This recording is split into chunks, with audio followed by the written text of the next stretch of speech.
What's up, Sag? Welcome to your Love Quickie. This is a general reading for you guys, and it's not going to resonate with all of you guys, so definitely check out your other placements if this is not hitting home, okay? Also, keep in mind, please, that this is a timeless read, so, it may not be applicable for right now, but whenever you are, inspired to watch it is when you should watch it, okay? So let's look at what's going on in love.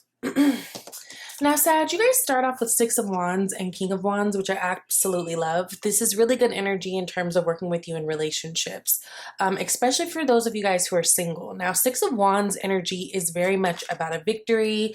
It is also a card of being seen. There's a lot of popularity that goes along with this card. So maybe you guys are in this place where a lot of people are noticing you, a lot of people are interested in you, a lot of people see you as a successful person, and there's a lot of attraction there. Now, we got the King of Wands, which, that's your energy. It's fire energy. But King of Wands, speaking of attraction, is very attractive. He's just like the guy in the room that you really want to get to know, right? Because he's fun, he's passionate, he's usually very handsome. And he's got his shit together, right? In not a so stuffy way. So in terms of how things are looking for you guys right now, if you are single, this is a really good time for you guys to be single. You guys are very much admired. People are noticing you. People are wanting to get close to you. There is this sense of mystery that you are leaving with people that they want to get a closer look. So this is really good for you singles.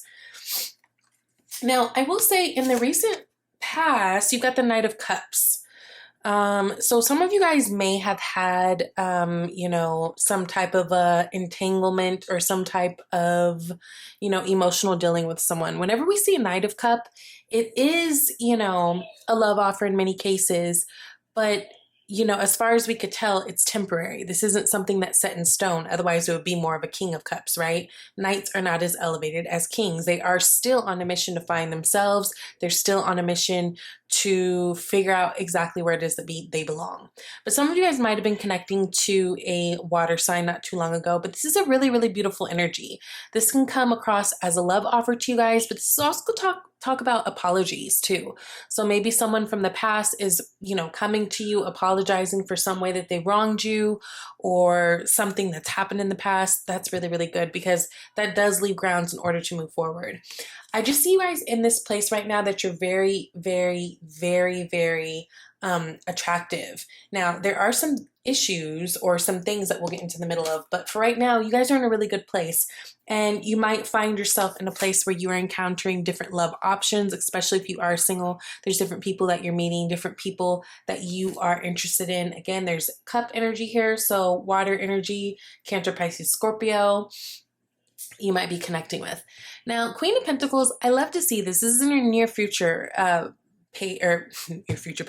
near future placement. Now, Queen of Pentacles is, she's got her stuff together. She is CEO of her household. She holds down the kids. She goes to work. She has a green thumb. She can cook. She, she's super grounded. She's super down to earth. In terms of relationship, this really talks about you guys getting into a place where you are going to be finding yourself in a stable relationship. Now, I know a lot of you Sagittarius are like, what?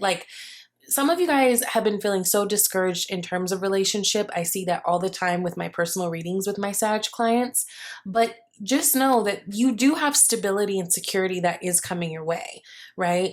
I will say though, and no, I don't want to do that yet. You do have stability and security that's coming your way. There is a possible earth sign that could be in your future, right? So Taurus, Capricorn, or Virgo.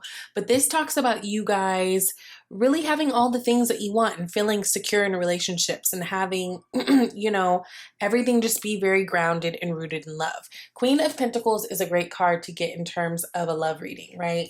Now, this is my cop-out section or what to avoid card, and you guys got the Hierophant. So some of you guys, this speaks directly to a Taurus. Maybe this is not the time to be getting involved with a Taurus, but also I think this is a time to not worry so much about the commitment of things, right? We talk about Hierophant, we talk about marriage energy, we talk about institutions, we talk about community, we talk about that togetherness, we talk about spirituality, but a lot of times this is like, you know, like the marriage and the commitment, the heavy commitments. And I think that right now you guys just are not supposed to be worrying about that, right?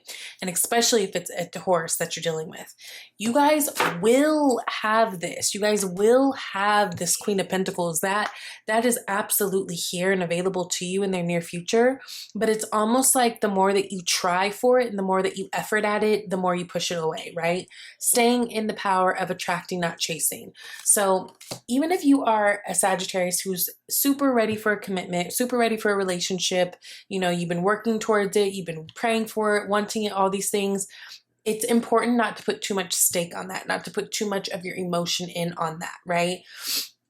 And to really bring more fun and play into the situation. You got the Page of Wands, which is basically what you're supposed to be aiming for at this time.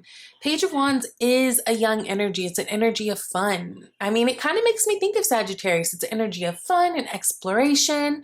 Look, there's a lot of imagination here going on. She's literally dressed up in her little outfit. So I would say instead of holding someone to the fire in terms of, I want this, so you need to be this, and you need to be this. And I know it sounds crazy for me saying that to a Sagittarius, but I feel like a lot of you guys are at this different place where you actually do want these deeper commitments, right?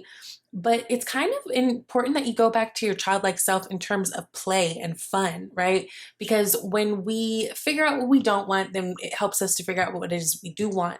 And it's important to keep that imagination alive in terms of what you want and to be able to visualize the things, right? That all kind of helps us in terms of manifestation.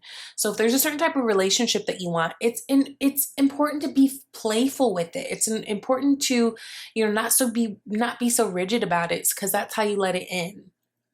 Basically go back to like that true, you know, archetype of a Sagittarius. Like, you guys are fun. You guys are about exploring. You are about looking at the bigger picture. You know, usually people say you're the hardest sign to commit, right? And so if you've kind of flipped most recently and you've been all about, oh, I want a commitment, oh, I want this, I want that, maybe go back to the kind of fun you, right? Because that's how you attract that in. You being so rigid about it really honestly isn't even your steez, and it feels like it may be chasing things or opportunities away. Now, in your advice for moving forward, which is really interesting, is you got the Eight of Cups and a Four of Swords. I think for a lot of you Sagittariuses, there may be this one person, this one relationship that you're still holding on to emotionally, right? When we get an Eight of Cups, that is our signal that it's time to let it go. Homegirl's moving, right? Whether she's in her new spot now or she's just boxed up all her stuff, she's moving. Eight of Cups talks about needing to separate from something emotionally, right? And it could be hard, right? Especially if it's been a person, a relationship you've had, you know, you've put so much into, you put so much emotion into, and, you know, all these things into, but it's time to let that go. It's time to separate those emotions and kind of move on and find your healing. Four of Swords. Four of Swords follows Three of Swords. Three of Swords is all about heartbreak. It also can be like a tough conversation that you had to have that wasn't easy, an argument, something like that. But when we get to Four of Swords, we get to our healing. It's really asking you to rest and take, you know, relax. So, you know, if you've been really adamant about trying to push forward a relationship that isn't working, or if there is an ex in the past that you are just having such a hard time, you know, getting over, going back to that Hierophant card, it may be helpful for you to seek some professional with that, right? Talk to a therapist, talk to a counselor, talk to a life coach. These are different people who can get your life on track in different ways depending on what your needs are. But there is this clear message with the Eight of Cups and the Four of Swords to kind of let something of the past go and get your healing on, right? It doesn't mean that it's gone forever, but I mean, it's obviously not serving you well. Homegirl's whole face is red. She looks like she's swollen in the eye. You know, like, this is not an easy energy. It's not an easy energy. So it's time to heal from past things that didn't work out, past traumas, past relationships. It's really time to take that step and move forward. And when you do that and you kind of let go of these expectations and you let go of these things that you thought you wanted and needed, this commitment that you thought you had to have, then you find yourself in this place of the Lovers and the Hangman. Now, what's interesting, this is what's going to happen. This is your most, most likely outcome. Lovers card is obviously about love. It's connected to Gemini energy. It often talks about a choice in love, right? It often talks about, maybe between two people, or even, a choice in terms of like what you think love looks like for you, relationships, what they look like for you going forward. Some of you guys might be in same-sex relationships, right? We be Lovers with the two women here. And this might be also talking to you to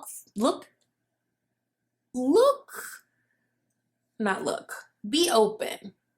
Be open, because maybe it is that whoever's coming in, right? Maybe it is that whoever's coming in is going to look different, act different, be different from what you would normally date, right? Or be different from what you would normally expect to date or connect with. Now, we've got the Hangman energy, which is Pisces energy, but it's also an energy of surrender and feeling stuck, right? It's an energy of needing to turn around and look at things from a different perspective, really. It feels to me that with these cards, the way it's laid out, the sooner you accomplish this, the sooner you kind of heal from the things that did not work out for you and kind of be okay with what is, the sooner you can have this Lovers come into your life. This surrender period is all dependent on how you handle this, right? There's major cause and effect here. So there is love for you. There is security for you, because that's the thing. I think, Sagittarius is wanting the security from the partner, the love from the partner, the commitment, all the things. But it's like the more that you kind of heal from it, disconnect from needing it emotionally, the faster you can get it to come to you, right? Until then, you've got that Hangman energy. But the Hangman energy is beautiful because it requires us to look at things from a different perspective. It requires us to be a little bit more open. And again, there's something about somebody who's coming in who it may be different from what you're used to, okay? Or even if you're reconciling, like let's say you were dealing with the person and you guys fell off and maybe you're going to deal with them again. This could be a whole new relationship in a whole new way, right? Which is really cool. Now, you guys got flirt, extend your lighthearted energy to others, which is beautiful energy. Be yourself, have fun, flirt. Don't put too much stakes on anything that you feel is supposed to happen. Don't worry too much about commitment or this Taurus energy, right? It's really a time for healing from all that so that you can actually get what it is that you do want. And it may not be this. It may not be what you thought it would be, but whatever it's going to be, it's going to be hot. It's going to be passionate. You're going to love it. You're going to feel one with it. Okay? So I love you, Sag. I hope this was helpful. Bye.